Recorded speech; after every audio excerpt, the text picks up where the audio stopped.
Welcome to a special To Be More series on violence in Baltimore. I'm your host, TJ Smith. During this series, you will hear from those impacted by violence, along with those in leadership tasked with making changes our city so desperately needs.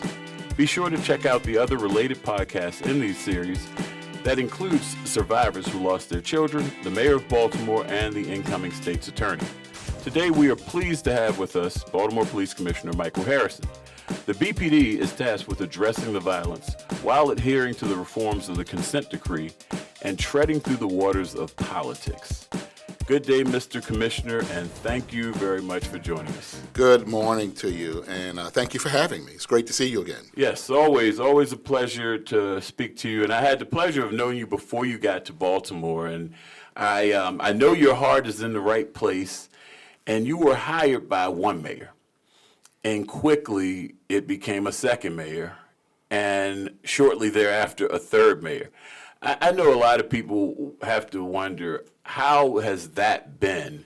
Coming here, moving your family here, setting up in Baltimore, thinking you were in for the long term with a mayor who was elected, and then boom, it changes, and you're on your third mayor already, and you've been here just over 3 years.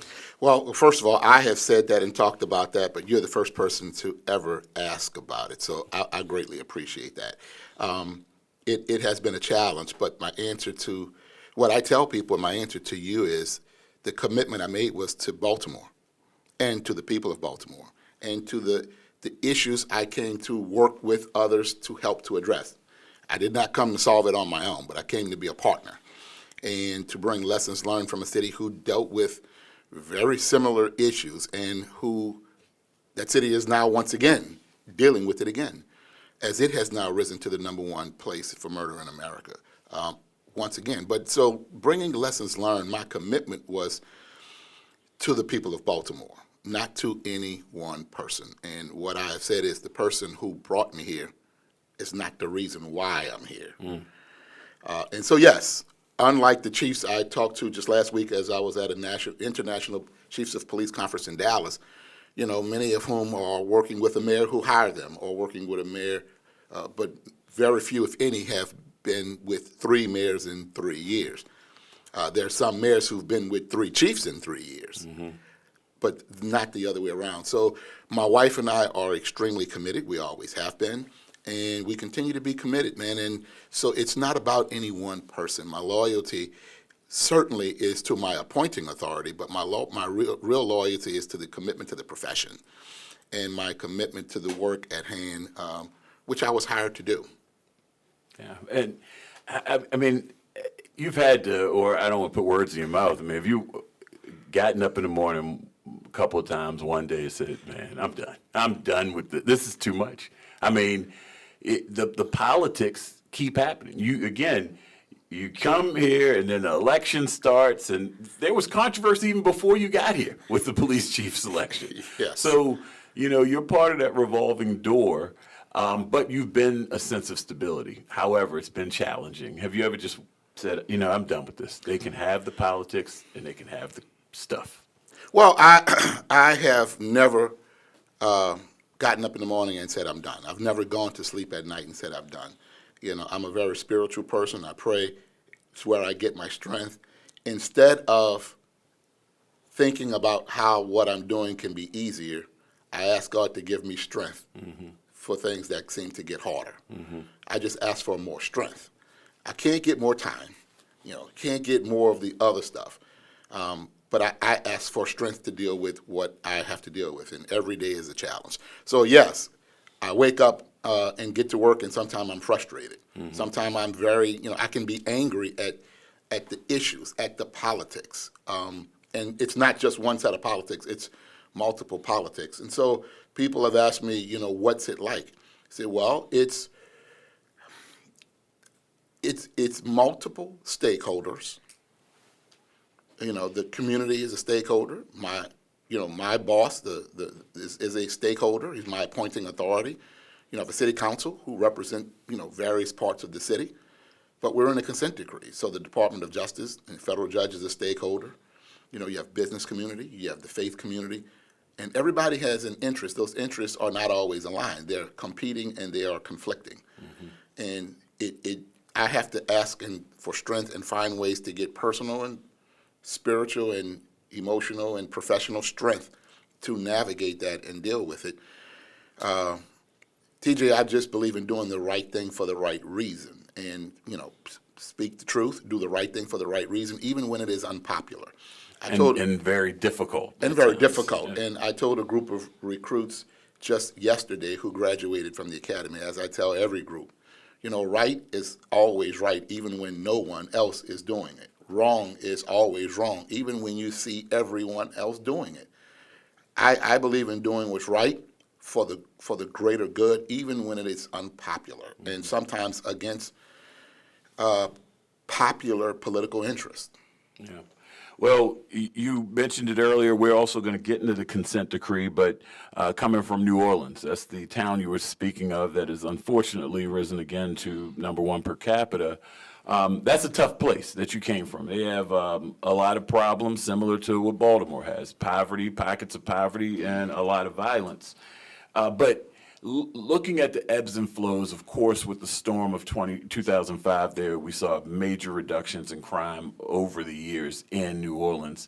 Has it been unexpected here in Baltimore? Did you anticipate maybe some changes over your tenure thus far that haven't yet taken place? Is it a tougher environment than you thought? Well, it's a tougher environment because it's bigger. It's more of it, and it has a lot of issues and challenges, just like New Orleans. But let's remember, New Orleans was 80% of it was destroyed by consent decree in 2005.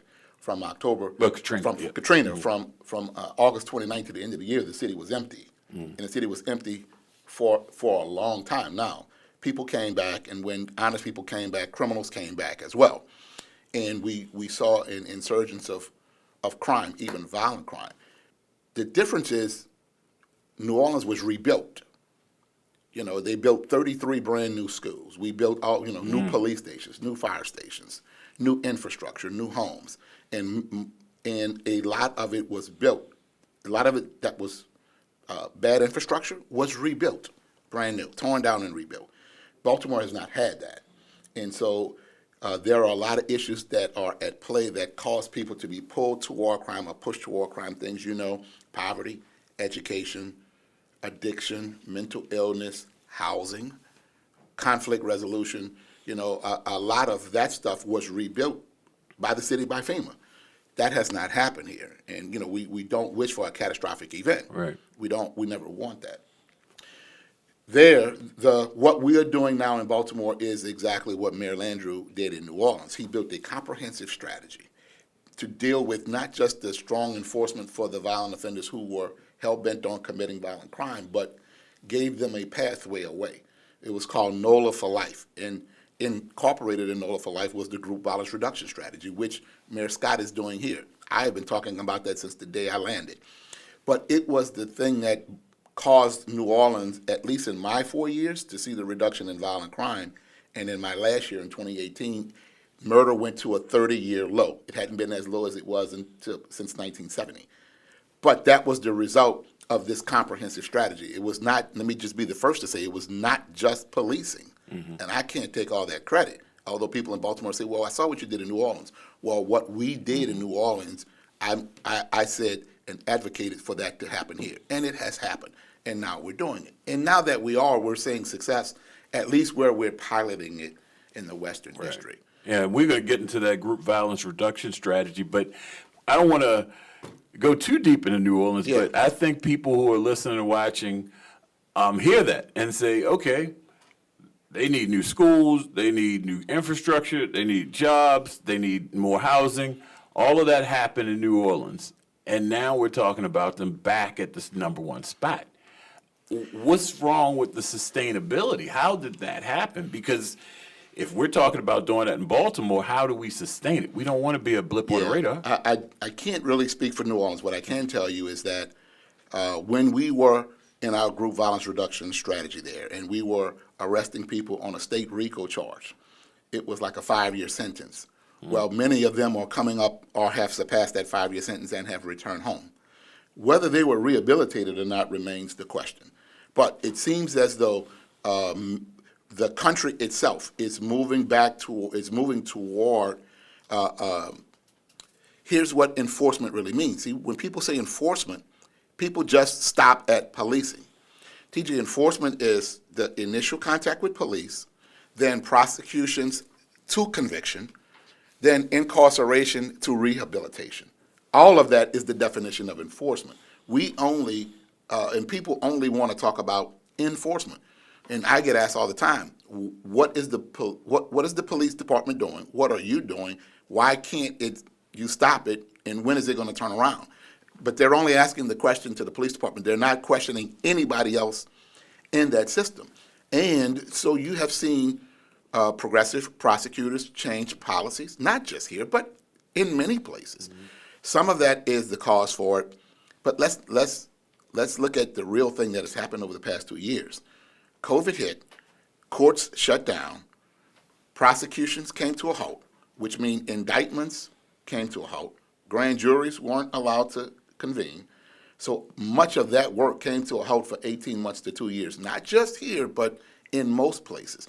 So what the would-be criminal or the offender criminal out there on the street was seeing was nothing's happening. There are no consequences. I can get away with this. And that happened right in the middle of the Baltimore Police Department building this wonderful new infrastructure, creating best practice policies, moving away from the old policing style that put us in a consent decree to this new community policing model, the Guardian model, that's helping to build trust. But right in the middle of that, as we become better, now everything's shut down. And so what chiefs around and sheriffs around America are talking about is the lack of consequences. Either they don't exist or there's no fear of them because they're not applied. And because of that, offenders are continuing to offend, and people who otherwise would not offend are starting to because they see that they can. Do you think it wasn't, rainbows and unicorns prior to COVID? Do you think that we were starting to see glimpses through data that things were going to be trending in the right direction? I think here's what I have to explain. We become a better police department. We're improving in so many areas, in technology, in best practices, in management, in discipline, in all of the areas. The question people will want to ask is, why does that not translate to crime reduction? Well, when you talk about the crime numbers, and yes, we are very, very high. We're well past the national average, But it doesn't translate to that because those numbers represent people and people's decisions. And when people, it goes down when we convince people to make better decisions. So it really is about changing the thinking of the offender and the would-be offender through consequences, but through giving them a pathway away to a better life. That we decrease violence and murder in the city of Baltimore and in every city where it's done effectively. And so it's the heavy lift of changing people and the life conditions of people. Enforcement alone doesn't deter people from committing crime. Yes, we've got more guns off the street this year since any year in 2014, even when we had 600 more cops. We've made more arrests this year than last year. So we're doing more work, we're doing better work, we're doing it with less force, getting fewer complaints, paying out less litigation fees and lawsuits, and doing much better work. We're building trust. Clearance rates are high, not where we want them to be, but are higher than where they were last year and the year before. There's more work to be done. But it doesn't translate to the offender deciding to say, well, I'm not going to do this, because there's still two other parts of the criminal justice system that have to be a part of what we're doing to qualify good enforcement and to show the people what good enforcement and effective enforcement really looks like. And so it doesn't translate to a reduction because the conditions of the lives of the people who commit the crimes are not yet changing. People always thought police make that change. It's really the entire system. Well, that's a good segue because incoming state's attorney Ivan Bates has spoken similar language as you. What's your relationship like with Mr. Bates, and is that true? I mean, are y'all speaking a similar language as far as the accountability piece? Well, I think we are, and the answer to the question is already, even before he takes office, we have a good relationship. I called him, we set a meeting up, and he and I had a lunch meeting here in the city just a few short weeks ago. Very productive. He, while that was a private meeting in confidence, he laid out To me, what his vision is for the prosecutor's office and the state's attorney's office and how he intends to manage going forward, I think what he laid out to me is perfectly aligned with where the police department is, where our mayor and our mayor's vision is, and all of us who are in this crime fight, who are committed to making Baltimore safer, who are committed to changing the conditions that cause people to commit crime in the very first place. I think he's perfectly aligned with that. So I want to start with something as we get deeper into what's happening every day.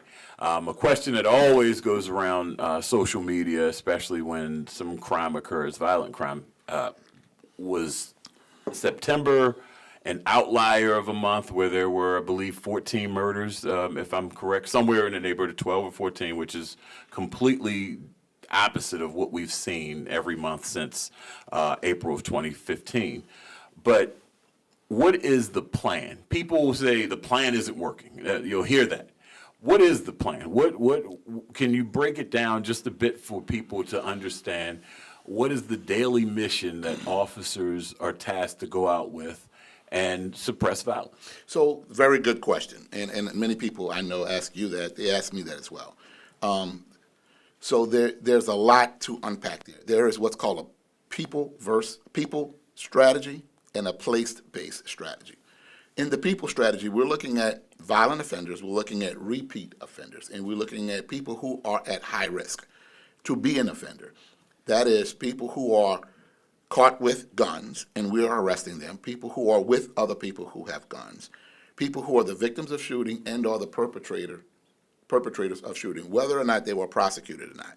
Those individuals are at the highest risk. TJ, 66% of people who are caught with a gun are 60% likely to be the victim of a shooting or the perpetrator of a shooting.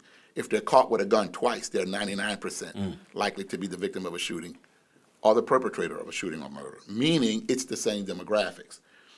So we look at those individuals who are offenders, repeat offenders, and we are trying to make sure that, number one, we can give them a life and pathway away through the group violence reduction strategy. But for the cops on the street, when we see offenses, we are taking enforcement action. Once again, we've made, I think, over 2,000 gun seizures with over 1,300 gun arrests this year alone. We're not even out of October. And so we're going after the violent offenders. We're going after drug dealers. While there may be a policy of not arresting people with simple possession of drugs, we had to make protocols to align with that when that policy came out from our state's attorney. But we do go after drug dealers, and they have been being prosecuted. I have verified that. So we're going after them. People strategy. The violent offenders, repeat offenders, drug dealers, drug organizations. We have covert investigations with all of our state and federal partners. Can't talk about that much, but those investigations are always ongoing, and we're constantly taking offenders off the street, individuals and groups. Place-based strategy. We're looking at places in the city that have historically have had violent crime to repeat itself in a particular location over time. When we first got in, we looked at where are the areas in the city where we know homicides, non-fatal shootings, and robberies have occurred historically. We found a number of places that made up 33% of all those crimes. They're called microzones. In some cities, they call them hotspots. Whatever the name is, it's called the place-based strategy.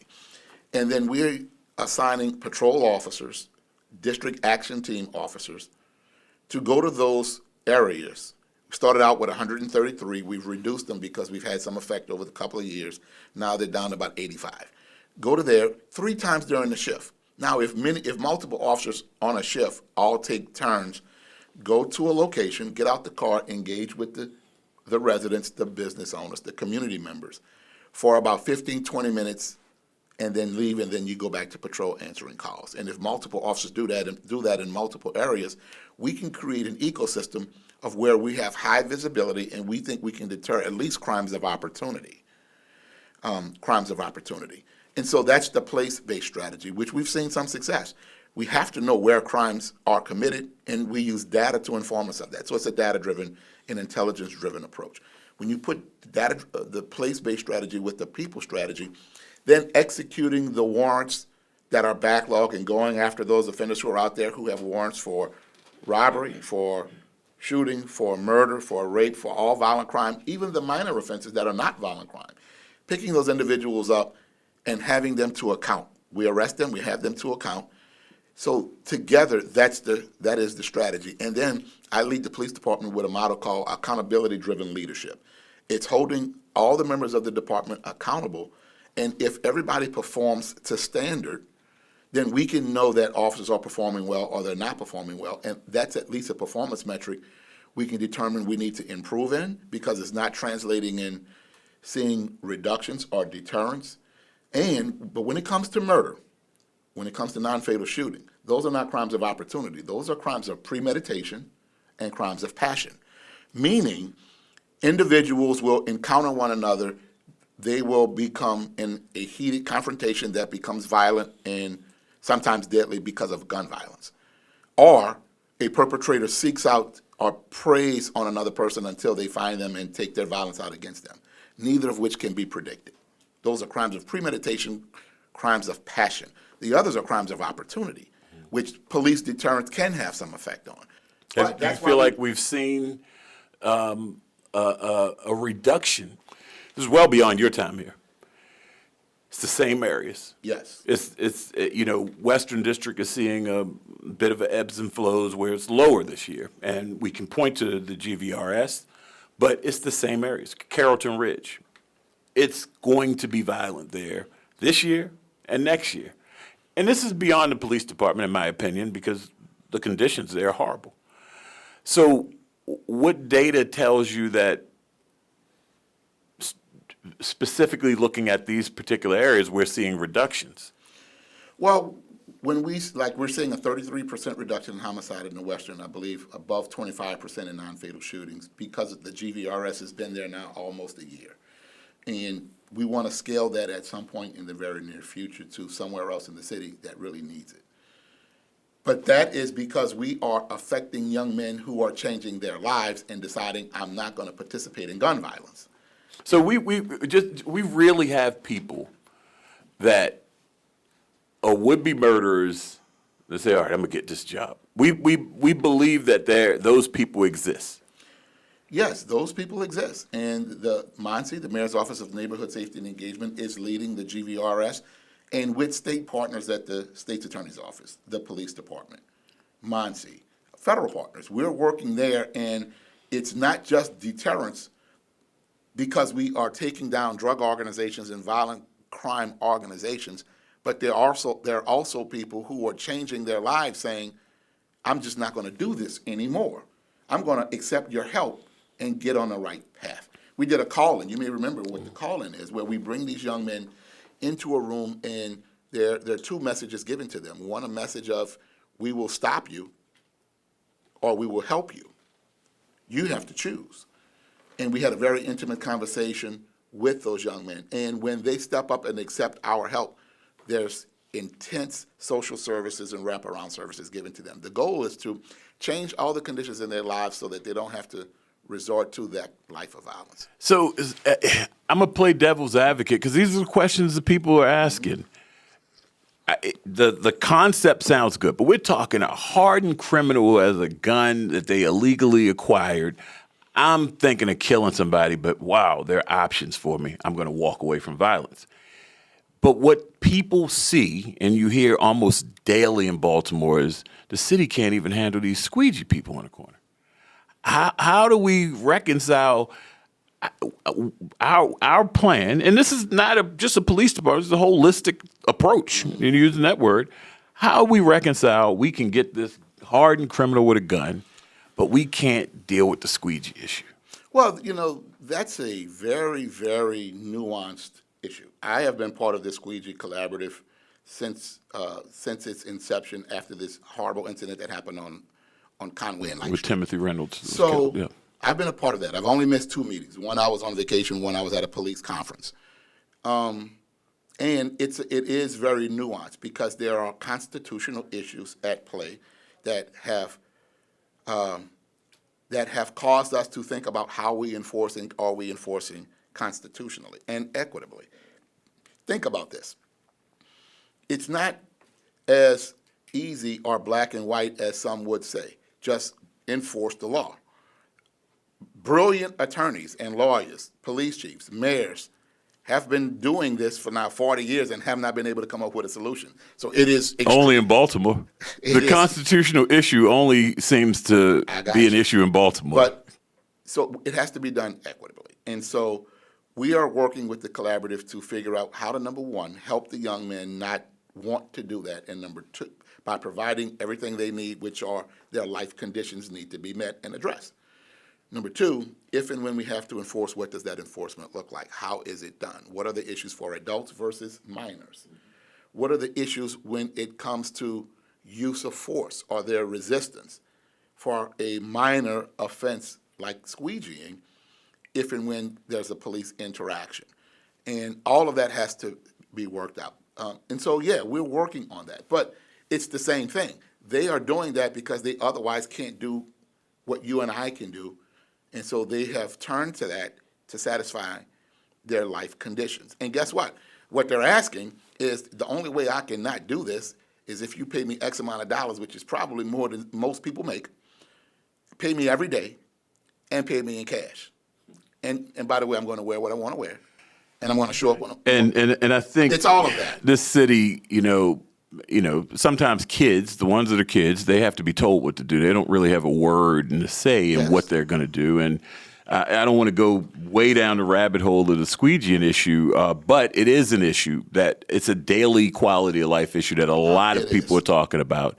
And it just seems like that issue, which again, it's bigger.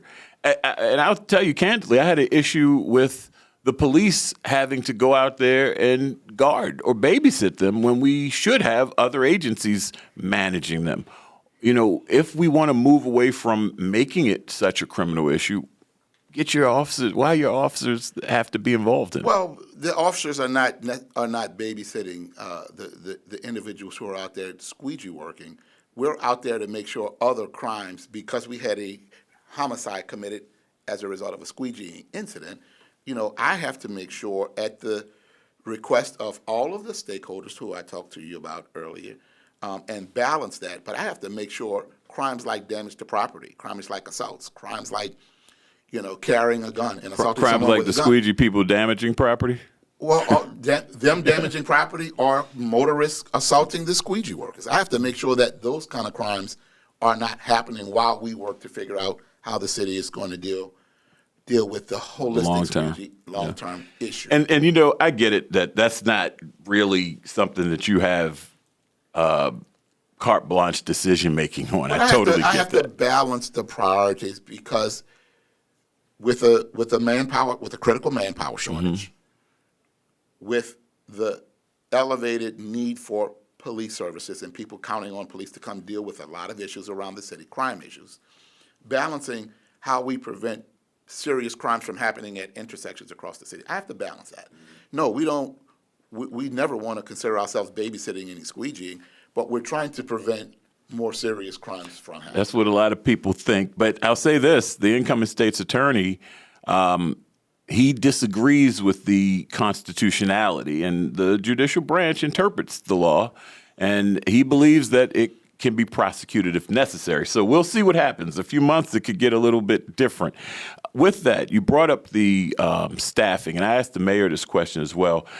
If you can walk us through GVRS from your perspective, from the police department side, how does that look on a daily basis? Again, right now, what are Western District GVRS group people doing right now? So it's broken up into a number of things. We have an enforcement team that's out there enforcing, an investigative team who are investigating drug dealers and violent crime organizations and individuals who make up those organizations.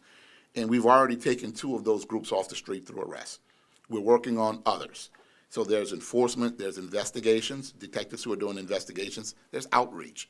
There are commission officers in the police department who are doing outreach to make sure we're delivering the message to these young men. Look, put your guns down. Don't do this. Let us help you. Here's how we can help you have a better life. And so we're doing that in partnership with the mayor's office, with the state's attorney. We have probation and parole. We have everybody. We have social workers. We have everybody at the table in the Western District. working together. So it really is a different mindset. It's not let's just go out and catch all the bad guys. It is let's go help the young people who want this help. We're going to bring it to them. We're not going to make them go get it. We're going to bring it to them. We're going to stay with them until we can really change their lives. But for some who don't want it, we'll have the total weight of the city, state, and federal government behind us to go after them and to remove them through whatever criminal investigation we can to catch them so that they can account. Yeah, and I'll tell you this, I'm a believer in GVRS. Again, it's different iterations of it that have come. But back in the late 90s, early 2000s, it was a state-run program called Hotspots that later changed to CSAFE, which was collaborative supervision and focused enforcement. It's essentially the same type of concept where all of the stakeholders work together to go after those most at risk, including those who were victims, because, most victims, as you pointed out with the stats, are people who have been involved. So I'm a believer in the process, but I will say it was very manpower intensive. So as we look to scale this, and you talked about 600 less officers than 2014, and there's still struggles to keep up today. How are we going to be able to scale it with the current manpower, just police department side, but across the city? Is there enough? That is a question that between our mayor's office, Monsi, the police department, those are conversations we have to have because we have lost manpower. And while we graduated a class of 14 yesterday, we started a class of 28 last week. Before COVID, we were starting classes of 45. And we were graduating classes of 40. And so, yes, we have been shrinking. So we have to have conversations about not just how we scale GVRS, but how we staff all of our districts, which is why the redistricting project was such an important thing that hadn't happened in over 50 years. Now we can use appropriate data to do the appropriate staffing for districts. Some will get a little bit bigger, some will get a little bit smaller, but we have to figure out how to scale them while we scale GVRS, while we continue to shrink. We want to stop shrinking, first of all. And so recruiting and retention is a big, big thing. And we have a number of incentives that we've now put out to, number one, attract people to us and keep people with us. Just really quickly, man, we created a $5,000 sign-on bonus for everybody coming. Now, that's matching what most of the agencies around our state are doing. We have a $5,000 referral bonus for our current members. If they refer somebody, by the way, we are our best recruiters. So if they refer somebody and see them through hiring and through the academy, we'll give them $5,000. We have a $5,000 student loan debt assistance for all of our members, current members, and incoming members if they successfully complete the academy. That if they have student loan debt, they can demonstrate to us, we'll give them $5,000 if they apply to that. $12,000 housing allowance, $1,000 a month for anyone who wants to live in the city. We'll give them that $12,000 to incentivize them and encourage them to live in our city. And for a current member who lives out the city and wants to come back, we will give it to them also. And for those who are beyond the 15-year mark for the referral bonus, it's $7,500, not $5,000, to incentivize our members to do that. So we're doing things other departments, whether small, medium, or large, sheriff or police, are just not doing around the state and around the country for that matter, to recruit and retain good people in our police department because it's so critical. So while we're doing that to get our numbers back up, we have to be smart about how we scale because it's a zero-sum game. You're taking from somebody to give to somebody else. And so we will have that conversation. We know we have to do it. But I don't have the luxury of just one decision. I have them all. Yeah. Well, I know a lot of people are wanting GVRS in their neighborhood, and that brings me to Safe Streets. I know Safe Streets sometimes is controversial. Last year, we lost 3 members of Safe Streets in violent incidents. And it's a high-risk environment that they work in. One of the questions I wanted to ask you was, are you aware of a beef that they weren't able to mitigate, that they call the police department and say, we can't, this is about to get violent, we need you guys to interrupt? Well, first of all, let me tell you their work is invaluable. We could not survive if we didn't have it. We have to have that work, and we have to have those credible messengers and those violence interrupters doing what they do. Because they can do, and They can do what we can't. They can go places we can't. They can meet with people and encourage them in a way that we cannot. Now, I do not have the specific answer to that because the model calls for them to have independence. Correct. It calls for them to have independence, and it calls for them to have what's termed as street credibility. Mm-hmm. By having too much cross collaboration with police erodes their credibility in the street. That is not with us, but in the street. So we have to make sure that that's done in a way that maintains their credibility. So what I know is that they have been successful in mitigating many beefs that could have turned violent. But you'll never know all of it because it's impossible to know what didn't happen. And yes, there are some intangibles. However, there have to be examples, and I'm not asking you specifically for any examples, but the relationship, because that's another question that's been put out there because it's been part of the violence plan that we hear, Safe Streets.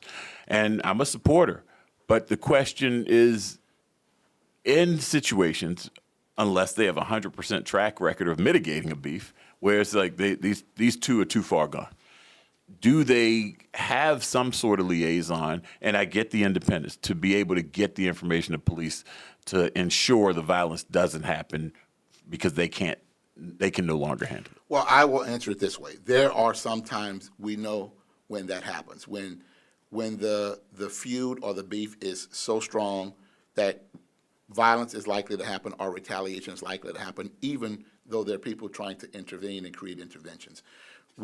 Sometimes we know that, and it's not that we know it from Safe Streets. I'm not saying that, but when it's that bad, we know it anyway, because there are other methods of getting information that inform us, and we act on that.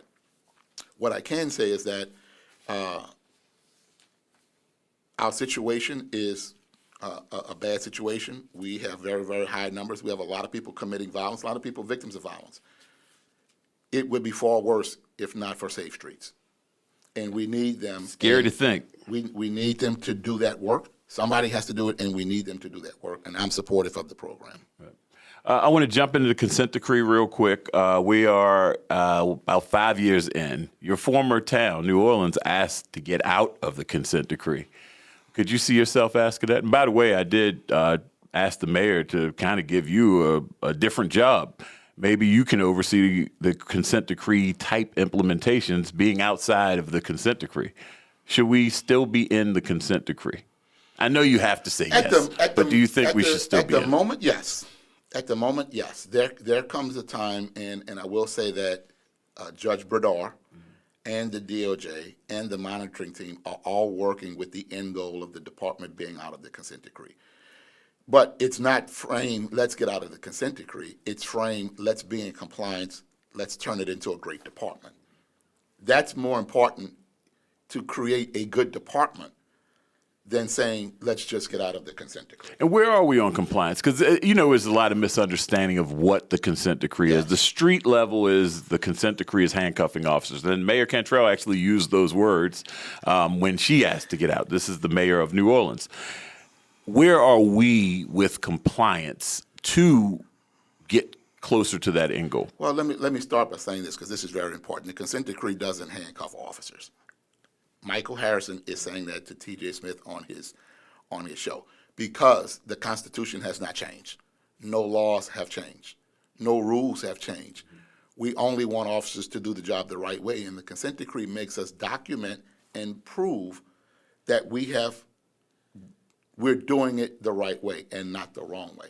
But no laws have changed. So an officer can do anything the Constitution allows the officer to do here and anywhere in the country. The laws in the state of Maryland and the city of Baltimore have not changed, nor have they changed in New Orleans, by the way. Right. It is the same. So the officers can do what the Constitution allows them to do. So it doesn't handcuff officers. What I will say is Baltimore Police Department is moving really fast and has made what's called significant progress, according to the judge and the DOJ. They've started making assessments of the paragraphs that need an action item done, and of the assessments made, 83% are in either full compliance or some level of level of achieve compliance. Maybe not full, but some level. And there's more work to be done. I mean, yes, it's 5 years, but I can see the light at the end of the tunnel. What we have to do is not stray away and not backslide and not resort back to tactics, techniques, and management that put us into this consent And do decree. you feel you have the discretion that you need under the consent decree to do what you need to do to handle an officer who shouldn't be fired based on the infraction?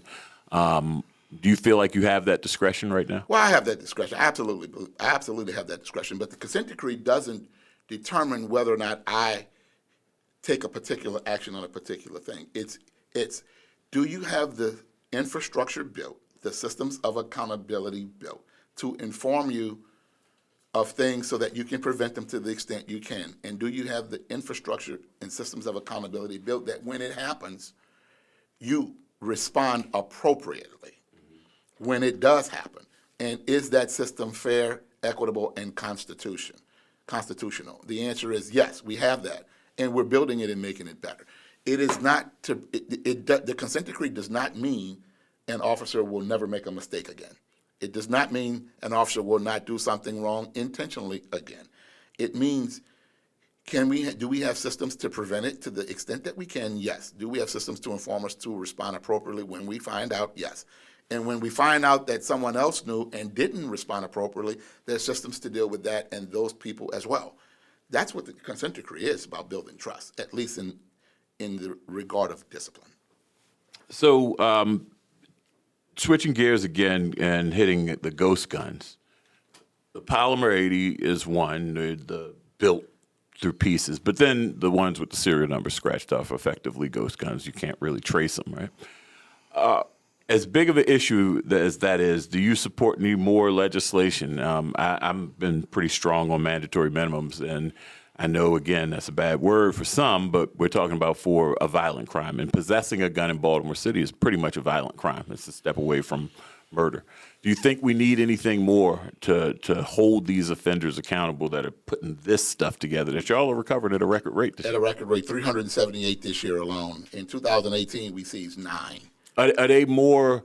Are they the Polymer 80 type piece Most of them are together? Polymer 80s, yes. And when we first started seeing them in 2018, we only seized 9. So far this year, we've seen 378. It has grown exponentially every year since we first started seeing them. And Isn't that a level of intent, though? Isn't that a it's different level of intent? It's I'm going to get a gun that's untraceable because I'm going to do something nefarious with it. Evade law enforcement. And shouldn't we catch a person with that gun? They aren't going to shoot a deer in Carroll County. They're going to do the same thing that someone with a legitimately purchased gun are doing when they're walking around with it on the street. TJ, I've said this. Pete, the decision to pull the trigger is not made when the trigger is pulled. The decision to pull the trigger is made when you put your hand on a gun and you decide to walk out of the door. Illegally possess it. That decision is already made. That's why we have to have. I don't use the term severity of consequences, although some do. I am with swiftness and the certainty of consequences, to which the criminal offender believes there are none, and the police officers and me don't believe that there aren't any, and the people don't fear them. Yeah. And so we have to get to a point where we hold gun offenders, people who are illegally carrying guns, accountable. Once again, the demographics are the same between those who are illegally carrying guns and those who get shot and are the shooter of those crimes. I'll say it. We need to lobby to have a severe penalty for those possessing ghost guns, and the General Assembly needs to get on it. And we have the toughest. Maryland created a new law, which is a ban on ghost guns, which is one of the toughest in the country for ghost guns. And look, yes, but there are no gun stores in the city of Baltimore. Guns are coming in from other parts of the state and other parts of the country. And we have people working on that in the department and assigned to ATF to help track those guns and those offenders down who are trafficking those guns. So it's a two-part problem. It's the prevalence of guns and the easy access to guns that are coming into the city by way of some criminal act intentionally to flood the city with guns. because they end up in the hands of the wrong people, people who are prohibited, not supposed to have them, and young people who are certainly not supposed to have them, and people are using them in the wrong way. And to put a plug on it, though, it's the individuals who are leaving parents childless. So Yes. just we have to deal with that. You know, as we come to a conclusion, I want to know what's been your biggest challenge. Well, TJ, I don't have the luxury of just having one challenge. I don't have the luxury of just What having is one among your challenge. biggest challenges? And I don't know that there's a 1, 2, 3. Sometimes they're all number one. But if I could envision a perfect way to fix all of the issues, it could not happen, because as you open, and I'm glad you opened this way, we've had to do a reset. I've had to do 2 different resets. We did a reset when I was hired. There was another reset with the second mayor, and then there was an election, and we had to do another reset. And so after 3.5 years, what people were expecting to see in year 1 just got started. And so it seems like we're now catching momentum, having momentum. We're seeing progress. The police department's getting better. We're seeing more community cooperation. People are feeling better, although it's not perfect, and let me be the first to admit we got a long way to go, but people are feeling a little bit better. But we have to do better in that regard as well. The department has made many, many, many improvements. The thing that concerns me is the profession as a whole. People are not having an interest in the profession, so we're a shrinking department because of many issues, some of which are our own fault, that are causing people not to want to be members of our profession or members of this department. And so I have to deliver the same level of services at an excellent and professional level that I would have otherwise had to do with the Delta 420 more officers. I'm budgeted for 2606. We're right above 2100, 2180, I believe, something like that. I have to do the same work with much fewer people. So it is a constant evolving, changing, not of strategy, but of how we utilize our resources. We're still going after the violent people. We're still going after drug dealers. We're still taking guns off the street. We're still responding to people. We're still trying to help people have a better life. But I'm always concerned about the level of violence, especially the level of violence that is committed against police officers who are out there trying to help people. So being concerned about my officers being safe, concerned about the morale of the officers, making sure that my people are coming to work every day with the right frame of mind and the right mindset to really go out there and serve and protect at a professional level. Whether people appreciate that or not, we have to do that.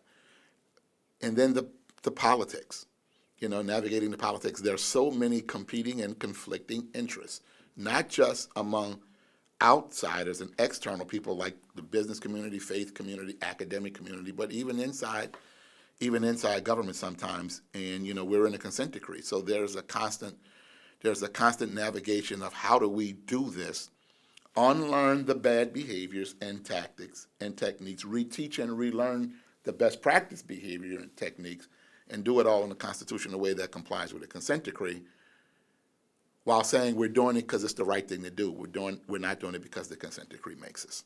Right. And what would you say to parents and others living in a city who are hanging on and they want to see better days? Give us a closing bite of your message to them, what you're seeing behind the scenes that can give us hope that because we talked about the plan, we talked about GVRS and the different strategies, things are going to be better moving forward. Well, better days are coming. The department has already made major strides in reforming and doing a better job, more of that job in a better way. And we're now delivering police services in a way that uses much less force. We're getting fewer complaints. And so the citizenry is not complaining as much. And that's a good thing. We need to do more of that. Better days are coming. There are more people. As I introduced myself to a new recruit class, you should see the number of people from the city of Baltimore and from around this area who signed up to join the Baltimore Police Department, who at one time people would think was not worth joining. And now we have people from the city and people from around the country coming in to move into the city to join the police department because they see the change. better days are coming because there's always hope. And I want to give you, the residents and visitors of Baltimore, the department you pay for, that you deserve and that you expect. Yeah. And I'll say this because you can't. Our elected officials who want to badmouth the police every time they get a chance aren't helping with recruiting. They're only making the problem worse. And as Mayor Cantrell mentioned down in New Orleans, the new breed of officers aren't the officers that got us in the consent decree. So as we hire more and recruit more, we're trying to recruit those officers who are going to do the job in the constitutional way that they're supposed to. So if you're an elected official and you know who you are, who wanted to badmouth the police department day in and day out to the citizens of Baltimore, how the heck do you think we're going to get officers that way? So try to do better and just do better. So Commissioner Harrison, thank you. We could talk for days and days on end because there's so much more to get into, but we scratched the surface of a lot of different things, and I think that the people have a better understanding of what the consent decree actually is and what it does.